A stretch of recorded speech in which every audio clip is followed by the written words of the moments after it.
بسم اللہ الرحمن الرحیم۔ السلام علیکم، میں ہوں عمران احمد اور آپ دیکھ رہے ہیں میرا YouTube channel AIO audio books. خواتین و حضرات، ہم پڑھ رہے ہیں خالد بن ولید رضی اللہ تعالی عنہ کی حیات پاک پر مبنی کتاب شمشیر بے نعام۔ پیش خدمت ہے اس کتاب کا اگلا حصہ، تو چلیے شروع کرتے ہیں۔ 5 دنوں کے بھیانک سفر کے بعد جب مجاہدین نے چشمے سے پانی پی لیا، کھانا بھی کھا لیا، تو ان پر غنودگی کا طاری ہونا قدرتی تھا۔ انہیں توقع تھی کہ انہیں کچھ دیر آرام کی مہلت ملے گی۔ آرام ان کا حق بھی تھا، لیکن اپنے سالار اعلیٰ خالد رضی اللہ تعالی عنہ کو دیکھا۔ خالد اب اونٹ کے بجائے اپنے گھوڑے پر سوار تھے۔ اس کا مطلب یہ تھا کہ ایک لمحے کا بھی آرام نہیں ملے گا۔ مورخ واقدی نے لکھا ہے کہ خالد نے ہلکی سی زرہ پہن رکھی تھی۔ انہوں نے یہ زرہ اس چشمے پر آ کر پہنی تھی۔ یہ زرہ مسیلمہ کذاب کی تھی۔ خالد رضی اللہ تعالی عنہ نے جب اسے شکست دی تھی تو اس کی زرہ اتروا کر اپنے پاس رکھ لی تھی۔ یہ ارتداد پر فتح حاصل کرنے کی یادگار تھی۔ اس فتح کی ایک نشانی اور بھی خالد رضی اللہ تعالی عنہ کے پاس تھی۔ یہ تلوار تھی۔ یہ بھی مسیلمہ کذاب کی ہی تھی۔ خالد رضی اللہ تعالی عنہ نے وہی تلوار کمر سے باندھ رکھی تھی۔ واقدی کے مطابق خالد کے سر پر زنجیروں والی خود تھی اور خود پر انہوں نے امامہ باندھا ہوا تھا۔ امامہ سرخ رنگ کا تھا۔ خود کے نیچے انہوں نے جو ٹوپی پہن رکھی تھی وہ بھی سرخ رنگ کی تھی۔ خالد کے ہاتھ میں سیاہ اور سفید رنگ کا پرچم تھا، جو صرف اس لیے مقدس نہیں تھا کہ یہ قومی پرچم تھا، بلکہ اس لیے کہ یہ پرچم ہر لڑائی میں رسول کریم صلی اللہ علیہ وآلہ وسلم اپنے ساتھ رکھتے تھے۔ اور جب آپ نے خالد کو سیف اللہ، اللہ کی تلوار کا لقب عطا فرمایا تو اس کے ساتھ ہی انہیں یہ پرچم بھی دیا تھا۔ پرچم کا نام عقاب تھا۔ ان 9000 مجاہدین میں جہاں صحابہ کرام تھے، وہاں خالد رضی اللہ تعالی عنہ کے اپنے فرزند عبد الرحمن بھی تھے، جن کی عمر 18 سال تھی، اور ان میں امیر المومنین ابو بکر رضی اللہ تعالی عنہ کے نوجوان فرزند بھی تھے۔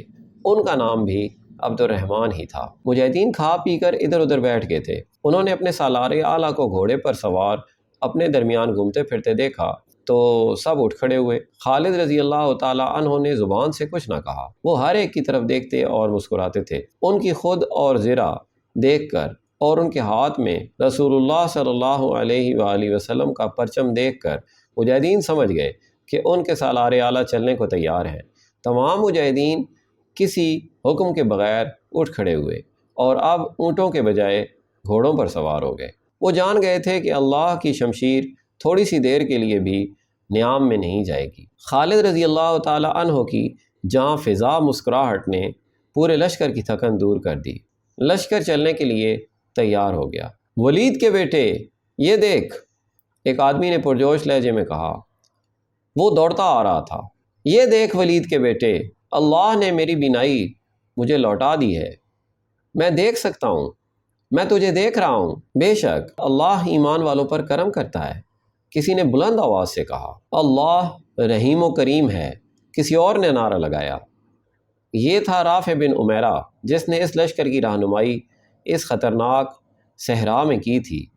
وہ آشوب چشم کا مریض تھا۔ ریت کی چمک اور تپش سے اس کی بینائی ختم ہو گئی تھی، لیکن جسم میں چشمے کا پانی گیا اور آنکھوں میں پانی کے چھینٹے پڑے تو رافع کی بینائی واپس آ گئی۔ خالد کو اس بات کی بہت زیادہ خوشی ہوئی، جس کی ایک وجہ یہ تھی کہ ان کے لشکر کا رہنما اور میدان جنگ کا شاہ سوار ہمیشہ کے لیے اندھا نہیں ہو گیا تھا، اور دوسری وجہ یہ تھی کہ رافع بن عمیرہ خالد کا داماد تھا۔ مجاہدین بغیر آرام کیے اپنی اگلی منزل کو جا رہے تھے۔ اب ان کا سفر آسان تھا، لیکن اس دشمن پر فتح آسان نظر نہیں آتی تھی جس سے لڑنے وہ جا رہے تھے۔ وہ دشمن بہت طاقتور تھا۔ اس کے وہاں قلعے تھے، وہ اس کی زمین اور اس کا ملک تھا۔ مسلمان کھلے میدان میں تھے اور اپنے مستقر سے سینکڑوں میل دور بھی تھے۔ انہیں اپنے لیے اور اپنے جانوروں کے لیے خوراک کا انتظام خود ہی کرنا تھا، اور ان کے لیے یہ ایک بہت بڑا مسئلہ تھا۔ خالد رضی اللہ تعالی عنہ جب اپنے لشکر کے ساتھ شام کی سرحد کی طرف بڑھ رہے تھے، اس وقت غسانی بادشاہ جبلہ بن الاحم اپنے امراء اور اپنے سالاروں کو حکم دے چکا تھا کہ مسلمانوں کی فوج سرحدوں پر آ گئی ہے، اسے سرحدوں پر ہی ختم کر دینا ہے۔ اس وقت خالد بن سعید کو رومی فوج شکست دے چکی تھی، اور دوسری طرف مدینہ کا 28,000 مجاہدین کا لشکر 4 حصوں میں شام کی سرحد پر پہنچ چکا تھا۔ ہم نے رومیوں کو شکست دی ہے، غسانی شاہ جبلہ نے اپنے امراء اور سالاروں سے کہا تھا۔ رومیوں سے بڑھ کر جابر اور جنگجو کون ہو سکتا ہے؟ ہم نے اس زبردست فوج کو گھٹنوں پر بٹھا کر اس سے یہ علاقہ لے لیا تھا جس پر آج ہماری حکمرانی ہے۔ تمہارے سامنے مسلمانوں کی کوئی حیثیت نہیں۔ یہ مت سوچو کہ مسلمانوں نے فارسیوں کو شکست دی ہے اور انہیں اٹھنے کے قابل نہیں چھوڑا۔ فارسی بزدل تھے۔ اپنے آباء و اجداد کی شجاعت کو یاد کرو۔ اگر تم نے اپنے اوپر مسلمانوں کا خوف طاری کر لیا تو رومی ہی جو آج ہمارے بھائی بنے ہوئے ہیں تم پر چڑھ دوڑیں گے، پھر تم دو دشمنوں کے درمیان پس جاؤ گے۔ مسلمانوں کی تعداد تھوڑی ہے، وہ زیادہ دن تمہارے سامنے نہیں ٹھہر سکیں گے۔ شہنشاہ غسان ایک معمر سالار نے کہا، ان کی تعداد تھوڑی ہے تو کیا وجہ ہے کہ فارس کے تمام نامور سالار ان کے ہاتھوں مارے گئے ہیں؟ یہ کہنا ٹھیک نہیں کہ فارسی بزدل تھے۔ کیا ہم اپنے آپ کو دھوکہ نہیں دے رہے؟ کیا مسلمانوں نے فراز کے میدان میں رومیوں اور فارسیوں کی متحدہ فوج کو شرمناک شکست نہیں دی؟ ضروری ہے، جبلہ بن الاحم نے کہا۔ میں تمہاری بات کر رہا ہوں۔ اگر تم نے مسلمانوں کو اپنی تلواروں کے نیچے رکھ لیا تو رومیوں اور فارسیوں پر تمہاری بہادری کی دہشت بیٹھ جائے گی، اور تم جانتے ہو کہ اس کا تمہیں کیا فائدہ پہنچے گا۔ میرا حکم یہ ہے کہ سرحد کی ہر ایک بستی میں یہ پیغام پہنچا دو کہ مسلمانوں کا لشکر یا ان کا کوئی دستہ کسی بھی طرف سے گزرے اس پر حملہ کر دو اور اسے زیادہ سے زیادہ نقصان پہنچانے کی کوشش کرو۔ ہر وہ شخص جس نے غسانی ماں کا دودھ پیا ہے وہ اپنے قبیلے کی آن پر اپنی جان قربان کر دے، لیکن 3-4 مسلمانوں کی جان ضرور لے۔ میں اپنے آپ کو دھوکہ نہیں دے رہا۔ میں ان مسلمانوں کو کمزور نہیں سمجھتا جو اپنے وطن سے اتنی دور آ گئے ہیں۔ وہ اپنے عقیدے کے بلبوتے پر آئے ہیں۔ ان کا عقیدہ ہے کہ ان کا مذہب سچا ہے اور وہ خدا کے برتر بندے ہیں اور خدا ان کی مدد کرتا ہے۔ اگر تم اپنے عقیدے کو مضبوطی سے پکڑ لو تو تم انہیں کچل کر رکھ دو گے۔ قبیلے کے بچے کو لڑاؤ، عورتوں کو بھی لڑاؤ۔ ہر کوئی یہ کوشش کرے کہ مسلمانوں کو یہاں سے کھانے کو ایک دانہ بھی نہ ملے، پینے کو پانی کی بوند تک نہ ملے۔ ان کے اونٹ اور گھوڑے اس گھاس کی ایک پتی بھی نہ کھا سکیں جو تمہاری زمین نے اگائی ہے۔ خالد رضی اللہ تعالی عنہ کی منزل سوا تھی، جس کے متعلق انہیں بتایا گیا تھا کہ سرسبز اور شاداب جگہ ہے۔ ان کے راستے میں پہلی بستی آئی تو اس سے کچھ دور کم و بیش 40 گھڑ سواروں نے مسلمانوں کے اراول دستے پر اس طرح حملہ کیا کہ گھوڑے اچانک ٹیلوں کے پیچھے سے نکل آئے، سر پر دوڑتے آئے اور برچھیوں سے مجاہدین پر حملہ بول دیا۔ مجاہدین بھی شاہ سوار تھے اور اس طرح کی چھاپہ مار لڑائی میں مہارت رکھتے تھے، اس لیے انہیں زیادہ نقصان نہ اٹھانا پڑا۔ کچھ مجاہدین زخمی ہو گئے اور انہوں نے حملہ آور سواروں میں سے 3-4 کو گرا لیا۔ یہ غسانی سوار تھے جنہوں نے پہلے حملے میں مسلمانوں کو بتا دیا کہ وہ لڑنا جانتے ہیں اور ان میں لڑنے اور مرنے کا جذبہ بھی ہے۔ وہ ہلہ بول کر آگے نکل گئے اور بکھر گئے تھے۔ دور جا کر وہ پھر واپس آئے۔ اب مسلمان پوری طرح تیار تھے۔ غسانیوں نے ہلہ بولا۔ وہ برچھیوں اور تلواروں سے مسلح تھے۔ مسلمانوں نے انہیں گھیرے میں لینے کی کوشش کی لیکن وہ بے جگری سے لڑتے ہوئے نکل گئے۔ ان کا انداز جم کر لڑنے والا تھا ہی نہیں۔ تقریباً اتنے ہی غسانی سواروں نے مجاہدین کے لشکر کے عقبی حصے پر حملہ کیا۔ یہ بھی چھاپہ مار قسم کا حملہ تھا۔ گھوڑے سر پر دوڑتے آئے اور آگے نکل گئے۔ خالد رضی اللہ تعالی عنہ لشکر کے وسط میں تھے۔ انہیں اطلاع ملی تو انہوں نے لشکر کی ترتیب بدل دی، لیکن وہ لشکر کو زیادہ پھیلا نہیں سکتے تھے کیونکہ وہ علاقہ ہموار نہیں تھا۔ کچھ دیر بعد خالد رضی اللہ تعالی عنہ کے سامنے چند ایک غسانی قیدی لائے گئے۔ انہیں مجاہدین نے گھوڑوں سے گرا لیا تھا۔ ان سے جب جنگی نوعیت کی معلومات حاصل کی جانے لگیں تو ان سب نے بڑی جرأت سے باتیں کیں۔ تم جہاں بھی جاؤ گے تم پر حملے ہوں گے، ایک قیدی نے کہا۔ جب آدمی نہیں ہوں گے تو وہاں تم پر عورتیں حملہ کریں گی، ایک اور قیدی نے کہا۔ تمہیں کس نے بتایا ہے کہ ہم تمہارے دشمن ہیں؟ خالد رضی اللہ تعالی عنہ نے پوچھا۔ دشمن نہیں ہو تو یہاں کیوں آئے ہو؟ ایک قیدی نے جواب دیا۔ ان قیدیوں نے اور تو کچھ نہ بتایا کہ ان کی فوج کتنی ہے اور کہاں کہاں ہے۔ ان سے یہ پتہ چل گیا کہ تمام سرحدی بستیوں میں ان کے بادشاہ کا یہ حکم پہنچا تھا کہ مسلمانوں پر حملے کرتے رہیں، تاکہ جب مسلمان غسانیوں کی فوج کے سامنے آئیں تو وہ تھکے ہوئے اور کمزور ہو چکے ہوں۔ یہاں سے تمہیں اناج کا ایک دانہ بھی نہیں ملے گا، ایک قیدی نے کہا، پینے کو پانی کا ایک قطرہ بھی نہیں ملے گا، تمہارے اونٹوں اور گھوڑوں کو ہم بھوکا مار دیں گے، ایک اور قیدی نے کہا، ہماری زمین سے یہ گھاس کی ایک پتی بھی نہیں کھا سکیں گے، کیا تمہاری موت تمہیں یہاں لے آئی ہے؟ ایک اور قیدی بولا، لڑنے آئے تھے تو خالد کو ساتھ لاتے، ایک اور قیدی نے کہا، وہ آ جاتا تو تم کیا کرتے؟ خالد نے پوچھا، سنا ہے اس کے سامنے اس کا کوئی دشمن بھی پاؤں پر نہیں کھڑا ہو سکتا، قیدی نے جواب دیا، اور سنا ہے وہ بڑا ہی ظالم آدمی ہے، قیدیوں کو اپنے ہاتھوں قتل کر دیتا ہے، اگر وہ اتنا ظالم ہوتا تو تم اس وقت اپنے پیروں پر نہ کھڑے ہوتے۔ خالد نے کہا، تمہارے سر تمہارے کندھوں پر نہ ہوتے، کہاں ہے وہ؟ قیدی نے پوچھا، تمہارے سامنے کھڑا ہے، خالد بن ولید نے مسکراتے ہوئے کہا، میں تمہاری بہادری کی تعریف کرتا ہوں، ایسا جملہ بہادر ہی کہا کرتے ہیں جیسا تم نے کہا ہے، اور وہ حیرت زدہ تاثر چہروں پر لیے خالد کو دیکھ رہے تھے۔ کیا تم مجھ سے ڈر رہے ہو کہ میں تمہیں قتل کر دوں گا؟ خالد نے پوچھا۔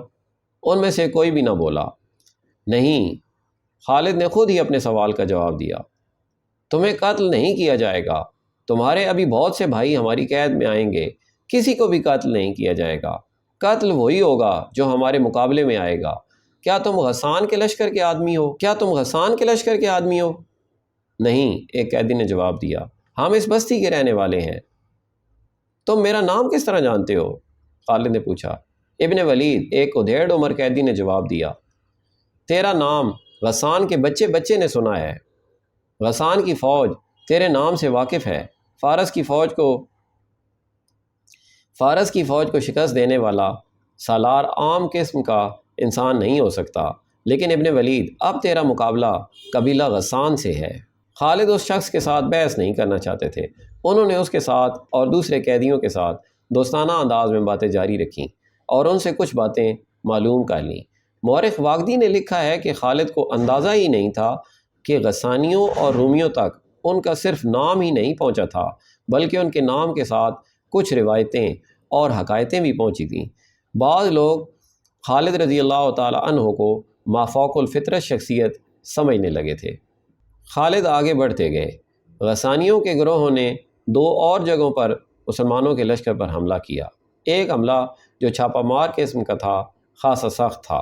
مسلمان چونکہ چوکس اور تیار تھے اس لیے ان کا زیادہ نقصان نہ ہوا، حملہ آوروں کا جانی نقصان زیادہ ہوا۔ خالد رضی اللہ تعالیٰ عنہ کو قیدیوں سے معلوم ہو چکا تھا کہ ان پر حملوں کا مقصد کیا ہے۔ انہوں نے سوچا کہ اس طرح مزاحمت جاری رہی تو انہیں اپنے لشکر کے کھانے پینے کے لیے کچھ بھی نہیں ملے گا۔ وہ سوا کے قریب ظہر اور عصر کے درمیان پہنچے تو انہیں بڑا ہی وسیع سبززار نظر آیا۔ اس میں بے شمار بھیڑیں، بکریاں اور مویشی چر رہے تھے۔ یہ وسیع چراگاہ تھی، اس کے قریب ہی سوا کی بستی تھی۔ خالد نے اس خیال سے کہ پیشتر اس کے کہ ان پر حملہ ہو جائے، انہوں نے حکم دیا کہ تمام بھیڑ بکریاں اور مویشی پکڑ لیے جائیں اور انہیں کھانے کے لیے اور ان میں جو دودھ دینے والے جانور تھے انہیں دودھ کے لیے استعمال کیا جائے۔ مجاہدین جب ان جانوروں کو پکڑنے لگے تو بستی والوں نے مسلمانوں پر حملہ کر دیا۔ غسانیوں کے گھوڑے اچھے تھے اور ان کے ہتھیار بھی اچھے تھے، لیکن مسلمانوں کے آگے وہ زیادہ دیر ٹھہر نہ سکے۔ خالد نے چراگاہ پر قبضہ کر لیا۔ جب بستی میں گئے تو وہاں لڑنے والا کوئی ایک بھی آدمی نہیں تھا۔ وہ بوڑھے تھے، عورتیں تھیں اور بچے تھے۔ مسلمانوں کو دیکھ کر وہ بھاگنے لگے۔ عورتیں اپنے بچوں کو اٹھائے چھپ گئیں یا بھاگ گئیں۔ خالد کے حکم سے ان سب کو روک لیا گیا کہ ان کے خلاف کوئی کارروائی نہیں کی جائے گی۔ اگر بستی سے مسلمان لشکر کے خلاف کوئی کارروائی ہوئی تو بستی کو اجاڑ دیا جائے گا۔ مخبروں نے خالد کو اطلاع دی کہ کچھ دور آگے ایک قلعہ ہے جس میں عیسائی فوج ہے اور اس کا سالار رومی ہے۔ یہ اطلاع بھی ملی کہ سوا کے بھاگے ہوئے غسانی اس قلعے میں چلے گئے ہیں۔ اس قلعے کا نام ارک تھا۔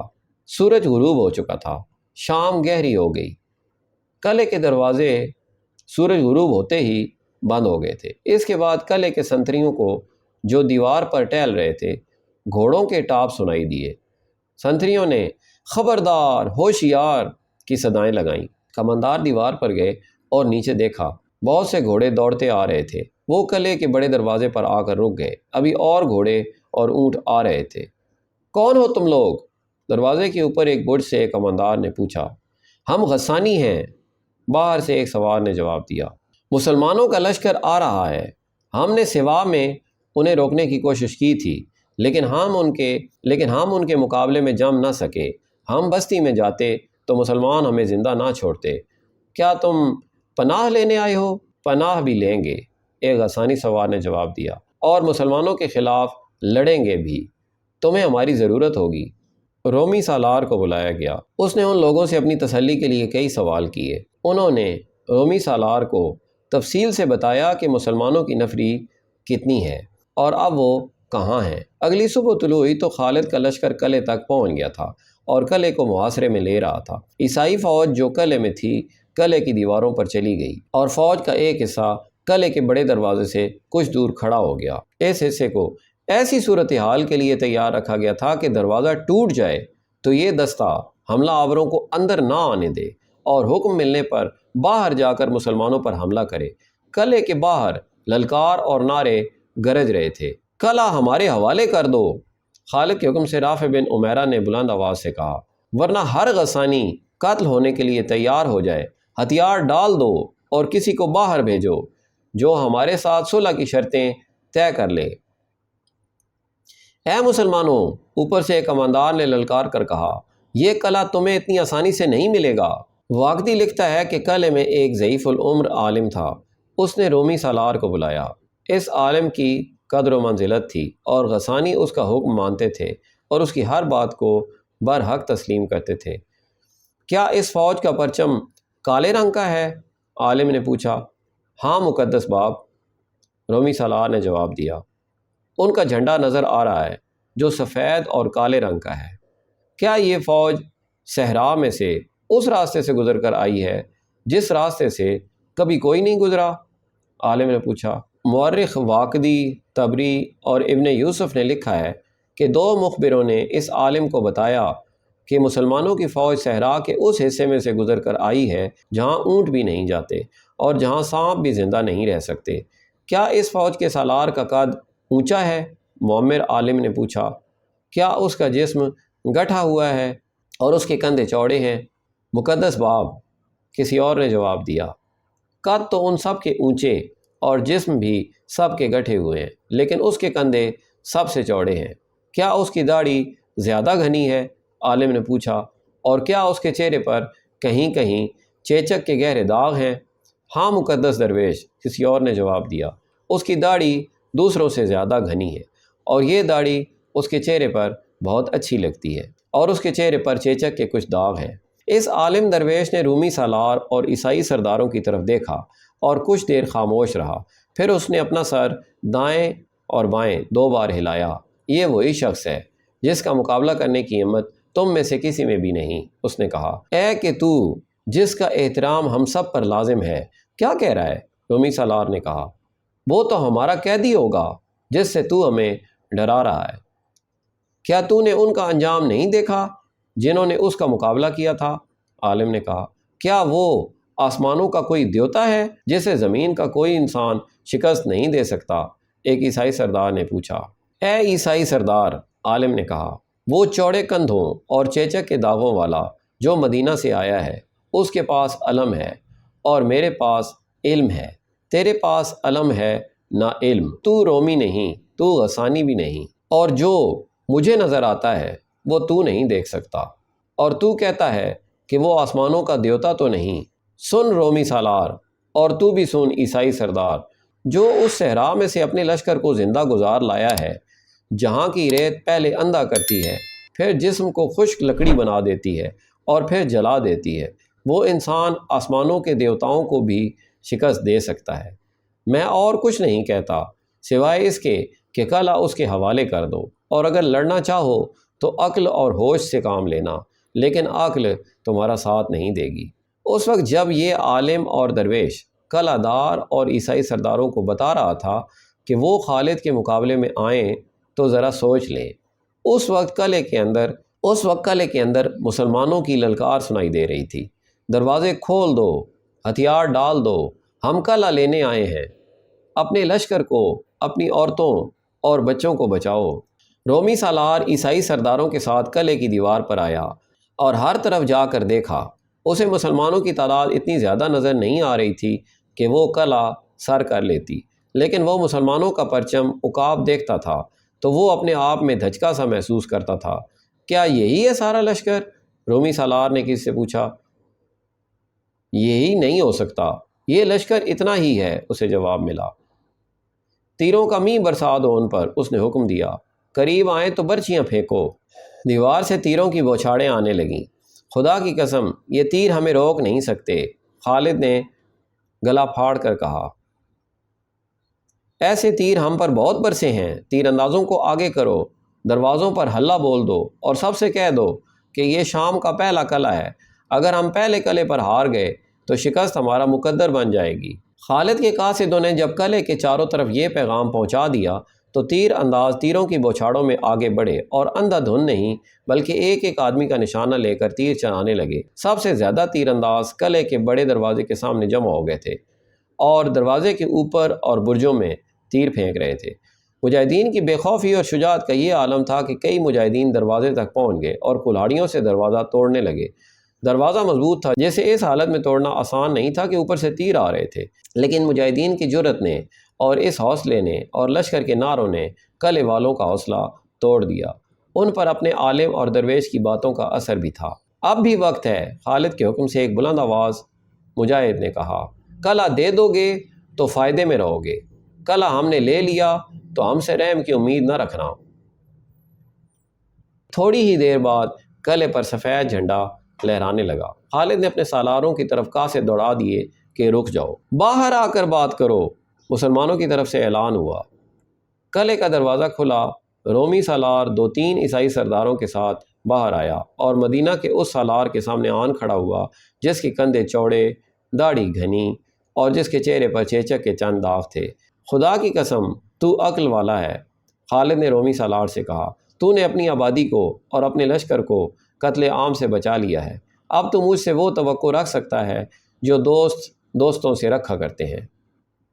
خالد نے اپنا ہاتھ اس کی طرف بڑھایا۔ رومی سالار نے مصافحہ کے لیے اپنا ہاتھ بڑھایا۔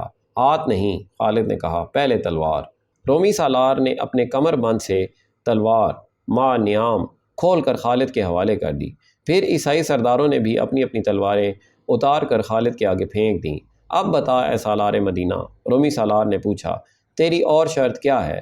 کیا ہماری جوان لڑکیاں اور بچے تیرے لشکر سے محفوظ رہیں گے؟ ہم تمہاری لڑکیاں اٹھانے نہیں آئے اے رومی سالار، خالد نے کہا۔ ہم جزیہ لیں گے، کوئی اور محصول نہیں لیں گے۔ اگر تو کچھ دیر اور لڑتا اور ہم کرا اپنے زور پر لیتے تو ارک کی اینٹ سے اینٹ بچ جاتی اور اندر لاشوں کے ڈھیر لگے ہوتے۔ تو امن سے آیا ہے، امن سے جا، اپنی لڑکیوں کو، بچوں کو اور ان کی ماؤں کو ساتھ لے جا، اور دل میں یہ بات رکھ کہ ہم لوٹ مار کرنے نہیں آئے، ہم کچھ دینے آئے ہیں۔ یہ ہمارا عقیدہ ہے، اسلام، اس پر غور کرنا۔ مورخ لکھتے ہیں کہ رومی سالار اور عیسائی سردار خوف زدہ حالت میں آئے تھے۔ خوف یہ تھا کہ خالد انہیں قتل کرا دے گا اور قلعے میں کچھ بھی نہیں چھوڑے گا، لیکن خالد نے جزیہ کے سوا کوئی اور شرط عائد نہیں کی۔ اب رومی اور عیسائی خوف زدہ نہیں، حیرت زدہ تھے۔ انہیں یقین نہیں آ رہا تھا کہ کوئی فاتح مفتوح کے ساتھ اتنی فیاضی سے پیش آ سکتا ہے۔ ان لوگوں پر کرم یہ کیا گیا کہ صرف فوج کو وہاں سے نکالا گیا، باقی تمام آبادی امن و امان میں وہاں موجود رہی۔ خالد رضی اللہ تعالیٰ عنہ کو وہاں سے مقامی گائیڈ مل گئے تھے۔ ارک سے آگے 2 مقامات سخنہ اور قدمہ تھے۔ خالد نے ارک پر قبضہ کر لیا تھا، لیکن اپنے لشکر کو قصبے کے باہر خیمہ زن کیا۔ رات کو خالد نے اپنے سالاروں کے ساتھ بڑے جذباتی انداز سے اللہ کا شکر ادا کیا۔ شام کے پہلے ہی قلعہ دار نے ہتھیار ڈال دیے تھے۔ مورخ لکھتے ہیں کہ شام کی سرحد کے قریب پہنچ کر خالد کی چال ڈھال میں تبدیلی سی آ گئی تھی۔ وہ سرخ رنگ کا عمامہ سر پر رکھتے تھے۔ مسلمہ کذاب کی تلوار ان کے پاس رہتی تھی۔ رسول اکرم صلی اللہ علیہ وآلہ وسلم کا دیا ہوا مقدس پرچم ان کے خیمے پر لگا رہتا، اور خالد کو اکثر دیکھا گیا کہ اس مقدس پرچم پر نظریں گاڑے کھڑے ہیں۔ کوچ اور پیش قدمی کے دوران بھی وہ اس پرچم عقاب کو دیکھتے تو ان کی نظریں کچھ دیر پرچم پر جمی رہتی تھیں۔ انہیں شاید یہ احساس پریشان کر رہا تھا کہ وہ وطن سے بہت دور ہیں اور ایک طاقتور ملک کو فتح کرنے آ گئے ہیں، لیکن ان کی باتوں اور مسکراہٹوں میں حوصلہ مندی صاف نظر آتی تھی۔ رات کو خالد نے اپنے سالاروں کو بلایا۔ بے شک اللہ غفور الرحیم ہے، خالد نے کہا، فتح اور شکست اسی کے ہاتھ میں ہے۔ ہم لڑتے ہیں تو اللہ کے نام پر ہی لڑتے ہیں، جانیں دیں گے تو اسی کے نام پر دیں گے۔ میرے دوستو، کیسے شکر بجا لاؤ گے رب کریم کا، جس نے تمہارے نام کا خوف تمہارے قدم یہاں پڑنے سے پہلے ہی دشمنان اسلام کے دلوں پر طاری کر دیا تھا۔ کیسے احسان چکاؤ گے اپنے اللہ کا، جس نے پہلا ہی کلا کسی جانی نقصان کے بغیر تمہاری جھولی میں ڈال دیا ہے۔ تکبر نہ کرنا اور یہ نہ بھولنا کہ ہمارے ساتھ وہ پرچم ہے جو رسول اللہ اپنے ساتھ رکھا کرتے تھے۔ یہ پرچم نہیں، یہ ہمارے رسول اللہ کی روح مقدس ہے جو ہمارے ساتھ ہے۔ تم نے صبر اور تحمل کی، جرأت اور شجاعت کی جو روایت قائم کی ہے، یہ ہماری آنے والی نسلوں کو راستہ دکھانے والی روشنی کا کام دے گی۔ ہمیں ابھی اور روایات قائم کرنی ہیں اور یہی روایات اسلام کو زندہ رکھیں گی۔ ایسی کچھ اور باتیں کر کے خالد اپنی اگلی پیش قدمی کے متعلق احکام دینے لگے۔ انہوں نے 2 دستوں کے سالاروں سے کہا کہ وہ اگلے 2 مقامات پر قبضے کے لیے جائیں گے۔ ایک کو سخنا اور دوسرے کو قدمہ جانا تھا۔ خالد نے انہیں کہا کہ انہیں ایک ایک دستے سے ان دونوں بستیوں کو لینا ہے۔ جاسوسوں کی اطلاع کے مطابق یہ دونوں بستیاں چھوٹے چھوٹے قلعوں یا قلعہ نما حویلیوں کا مجموعہ تھیں۔ ارک کی فتح دونوں بستیوں کی فتح کو مشکل بنا چکی ہوگی۔ خالد نے سالاروں سے کہا، ارک کے شکست خوردہ آدمی وہاں پہنچ چکے ہوں گے۔ عیسائی اور رومی ارک کی شکست کا انتقام ضرور لیں گے۔ تمہیں بڑے سخت مقابلے کا سامنا ہوگا، پسپا نہ ہونا، میں کمک تیار رکھوں گا۔ اللہ نے ہمیں یہ اڈا دے دیا ہے، میں تمہاری مدد کو پہنچوں گا، اللہ تمہارے ساتھ ہے۔ خالد نے سالار ابو عبیدہ کے نام ایک پیغام لکھوایا اور ایک قاصد کو دے کر کہا کہ فجر کی نماز کے فوراً بعد وہ روانہ ہو جائے اور یہ پیغام ابو عبیدہ کو دے آئے۔ ابو عبیدہ ان 28,000 مجاہدین کے ایک حصے کے سالار تھے جو امیر المومنین ابو بکر نے مدینہ سے روانہ کر کے شام کی فتح کے لیے بھیجا تھا۔ اس لشکر کے 4 حصے کیے گئے تھے اور ہر حصہ شام کی سرحد پر ایک دوسرے سے دور مختلف جگہوں پر پہنچ گیا تھا۔ سالار ابو عبیدہ جابیہ کے علاقے میں تھے۔ خالد نے انہیں پیغام بھیجا کہ وہ جہاں ہیں وہیں رہیں اور جب تک انہیں خالد کی طرف سے کوئی حکم نہ ملے وہ کوئی حرکت نہ کریں۔ اور میں تدمر جا رہا ہوں، خالد نے کہا۔ تدمر باقاعدہ قلعہ ہے، اسے سر کرنا آسان نہیں ہوگا، اس لیے میں نے اسے اپنے ذمے لے لیا ہے۔ میرے رفیقو، معلوم نہیں ہم ایک دوسرے کو زندہ مل سکیں گے یا نہیں۔ یہ خیال رکھنا کہ ہم اللہ کی حضور اکٹھے ہوں گے تو نہ اللہ کے آگے شرمسار ہوں اور نہ ایک دوسرے کے آگے۔ خالد کے ساتھ مجاہدین کا جو لشکر تھا اس کی تعداد 9,000 پوری نہیں تھی۔ اسے بھی خالد نے 3 حصوں میں تقسیم کر دیا، ہر حصے کو ایک ایک مقام فتح کرنا تھا۔ خالد نے بہت بڑا خطرہ مول لے لیا تھا، لیکن انہیں اللہ کی ذات پر اور رسول اکرم کے عقاب پر اتنا بھروسہ تھا کہ انہوں نے اتنا بڑا خطرہ مول لے لیا۔ صبح ہوتے ہی خالد تدمر کی طرف کوچ کر گئے اور 2 سالار اپنے اپنے دستوں کو لے کر سخنا اور قدمہ کو روانہ ہو گئے۔ خالد نے جاتے ہی تدمر کے قلعے کا محاصرہ کر لیا، اس میں بھی عیسائیوں کی فوج تھی۔ خالد نے نعروں کے ساتھ قلعے کے دروازوں پر حلے بولے اور بار بار اعلان کرایا کہ قلعہ ان کے حوالے کر دیا جائے۔ یہ دیکھا گیا کہ قلعے کے دفاع میں لڑنے والوں میں کوئی جوش و خروش نہیں۔ زیادہ وقت نہیں گزرا تھا کہ قلعے کا دروازہ کھلا اور عیسائی سردار باہر آ گئے۔ انہوں نے خالد سے پوچھا کہ وہ کن شرطوں پر صلح کرنا چاہتے ہیں۔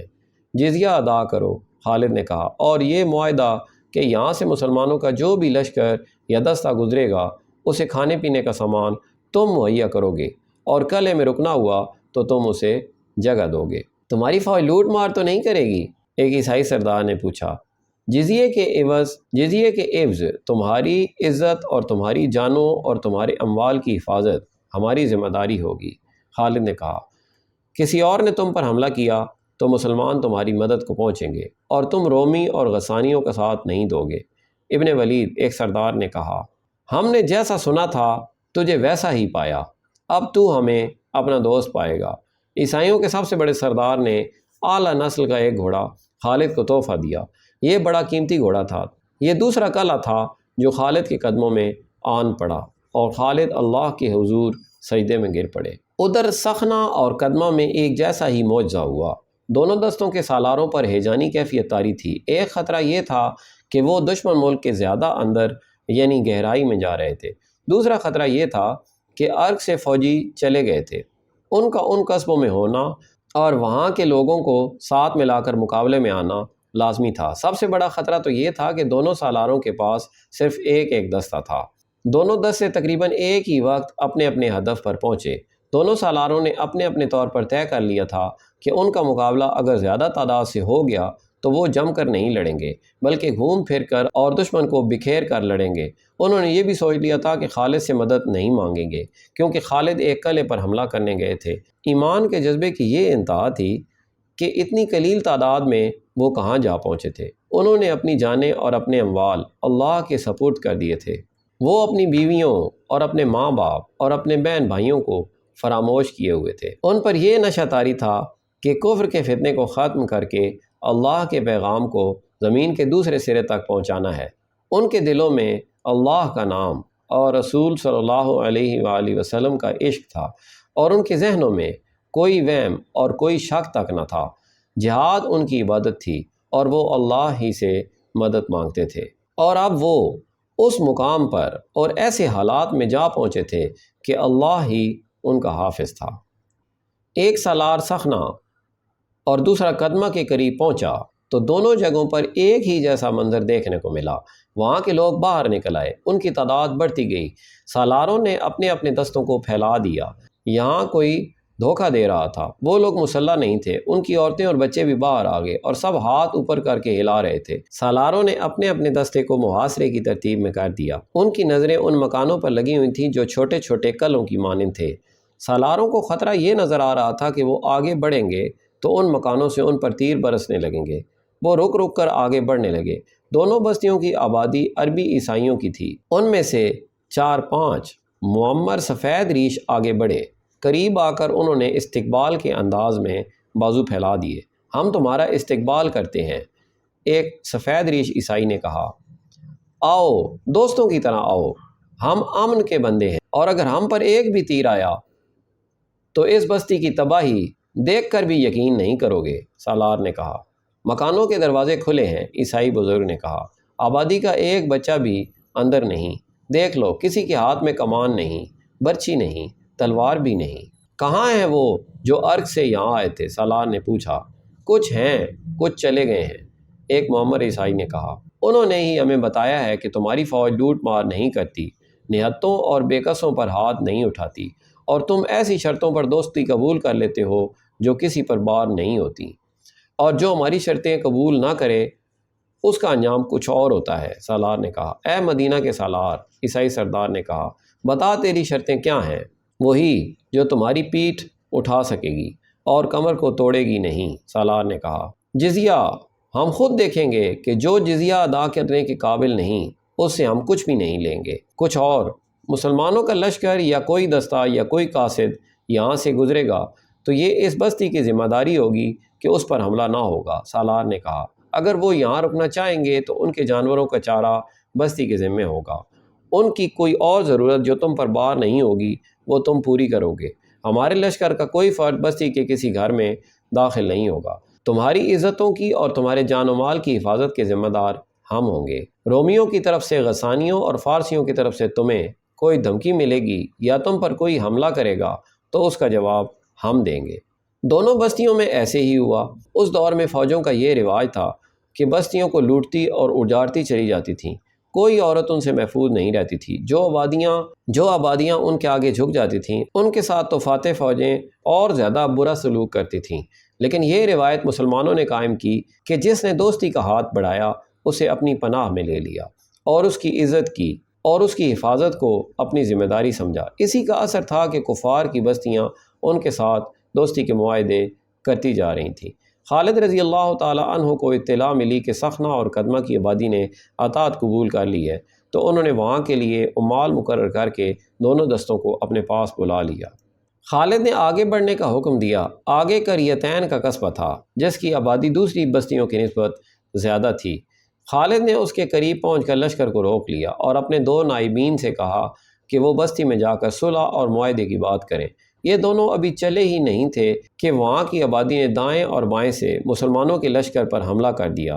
یہ حملہ اگر غیر متوقع نہیں تو اچانک ضرور تھا۔ خالد نے اپنے لشکر کو ہجوم کی صورت میں نہیں بلکہ جنگی ترتیب میں رکھا ہوا تھا۔ وہ آخر دشمن ملک میں تھے، انہوں نے 1-2 دستے پیچھے رکھے ہوئے تھے۔ جو ہی حملہ ہوا خالد نے پیچھے والے دستوں کو آگے بڑھا دیا۔ حملہ آوروں میں بستی کے لوگ زیادہ معلوم ہوتے تھے اور ان میں کچھ تعداد باقاعدہ فوجیوں کی بھی تھی۔ یہ دوسری جگہوں مثلاً ارک اور تدمر سے آئے ہوئے فوجی تھے۔ یہ سب لوگ تعداد میں تو زیادہ تھے لیکن ان کے لڑنے کا انداز اپنا ہی تھا اور یہ انداز باقاعدہ فوج والا نہیں تھا۔ خالد کی جنگی چالوں کے سامنے تو بڑے تجربہ کار سالار بھی نہیں ٹھہر سکے تھے۔ تھوڑے سے وقت میں مجاہدین نے اس ہجوم کی یہ حالت کر دی کہ ان کے لیے بھاگ نکلنا بھی محال ہو گیا۔ چونکہ یہ لڑائی تھی اور مسلمانوں پر باقاعدہ حملہ ہوا تھا، اس لیے خالد نے جنگی اصولوں کے تحت احکام دیے۔ مسلمانوں نے بستی پر حملہ کیا اور مال غنیمت اکٹھا کیا، قیدی بھی پکڑے۔ اب خالد پہلے سے زیادہ محتاط ہو گئے تھے۔ جو وہ آگے بڑھتے جاتے تھے انہیں دشمن قسم کے لوگوں سے واسطہ پڑتا جاتا تھا۔ اس جھڑپ سے فارغ ہو کر آگے گئے تو 8-9 میل آگے بے شمار مویشی چر رہے تھے۔ خالد نے حکم دیا کہ تمام مویشی اپنے قبضے میں لے لیے جائیں۔ یہ حوارین کا علاقہ تھا۔ مجاہدین مویشیوں کو پکڑ رہے تھے تو ہزاروں آدمیوں نے ان پر حملہ کر دیا۔ یہ سب عیسائی تھے۔ غسانیوں کی خاصی تعداد نہ جانے کہاں سے ان کی مدد کو آن پہنچی۔ یہ ایک شدید حملہ تھا۔ حملہ آور قہر اور غضب سے لڑ رہے تھے۔ ان کا ایک ہی نعرہ سنائی دے رہا تھا، انہیں یعنی مسلمانوں کو کاٹ دو، انہیں زندہ نہ جانے دو۔ خالد کی حاضر دماغی اور مجاہدین کی ہمت اور ان کے استقلال نے انہیں اس میدان میں بھی فتح دی، لیکن مجاہدین کے جسموں میں اگر کچھ تازگی رہ گئی تھی تو وہ بھی ختم ہو گئی۔ کسی بھی تاریخ میں مجاہدین کی شہادت اور زخمی ہونے کے اعداد و شمار نہیں ملتے۔ ان پر جو حملے ہوئے تھے ان میں یقیناً کئی مجاہدین شہید ہوئے ہوں گے، بعض شدید زخمی ہو کر ساری عمر کے لیے معذور بھی ہوئے ہوں گے۔ شہیدوں کی تعداد دشمن کے مقابلے میں کچھ کم ہو سکتی ہے۔ یہ کہنا کہ کوئی بھی شہید نہیں ہوا درست نہیں۔ اس طرح مجاہدین کی تعداد کم ہوتی جا رہی تھی اور کمک کی کوئی امید نہیں تھی، پھر بھی مجاہدین سیلاب کی مانند بڑھے جا رہے۔ خالد رضی اللہ تعالی عنہ اب زنجیروں والی خود جس پر وہ سرخ امامہ باندھے رکھتے تھے رات کو ہی اتارتے تھے۔ لشکر کا کہیں قیام ہوتا تو خالد مجاہدین کے درمیان گھومتے پھرتے رہتے۔ ان کے چہرے پر تازگی اور ہونٹوں پر مسکراہٹ ہوتی۔ ان کی مسکراہٹ میں طلسماتی سا اثر تھا جو مجاہدین کے حوصلوں اور جذبے کو تر و تازہ کر دیتا تھا۔ حوارین کے لوگوں کو شکست دے کر خالد رضی اللہ تعالی عنہ نے وہاں صرف ایک رات قیام کیا اور صبح دمشق کی سمت کوچ کر گئے۔ شام اور لبنان کے درمیان ایک سلسلہ کوہ ہے، اس کی ایک شاخ شام میں چلی جاتی ہے۔ دمشق سے تقریباً 20 میل دور 2000 فٹ کی بلندی پر ایک درہ ہے جس کا نام سینۃ العقاب ہے، یعنی کہ درہ عقاب۔ اسے یہ نام خالد نے دیا تھا۔ دمشق کی طرف کوچ کے دوران خالد رضی اللہ تعالی عنہ کا لشکر تقریباً 1 گھنٹے کے لیے رکا تھا۔ خالد نے اپنا پرچم عقاب یہاں گاڑا تھا۔ مورخ لکھتے ہیں کہ خالد جتنی دیر وہاں رکے رہے ایک جگہ کھڑے دمشق کی طرف دیکھتے رہے۔ ان کے سامنے زرخیز، سرسبز اور شاداب علاقہ تھا۔ صحراؤں کے یہ مجاہد اتنا سرسبز اور دلنشین خطہ دیکھ کر حیرت کا اظہار کر رہے تھے۔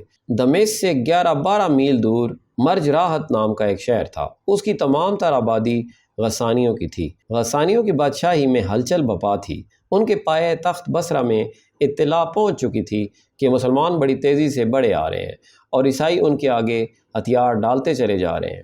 غسانیوں کا بادشاہ جبلہ بن الاحم غصے میں رہنے لگا تھا۔ فارسیوں کی طرح وہ بھی بار بار کہتا تھا کہ ان مسلمانوں کو اس کی بادشاہی میں داخل ہونے کی جرت کیسے ہوئی۔ اس نے اپنے جاسوس بھیج کر معلوم کر لیا تھا کہ مسلمان کس طرف سے آ رہے ہیں اور ان کی نفری کتنی ہے۔ اسے آخری اطلاع یہ ملی کہ خالد بن ولید دمشق سے کچھ ہی دور رہ گیا ہے اور وہ مرج راحت کے راستے دمشق تک پہنچے گا۔ مرج راحت، جبلہ غسانی نے کہا اور سوچ میں پڑ گیا، پھر بھڑک کر بولا، مرج راحت؟ کیا ان دنوں میں وہاں میلہ نہیں لگا کرتا؟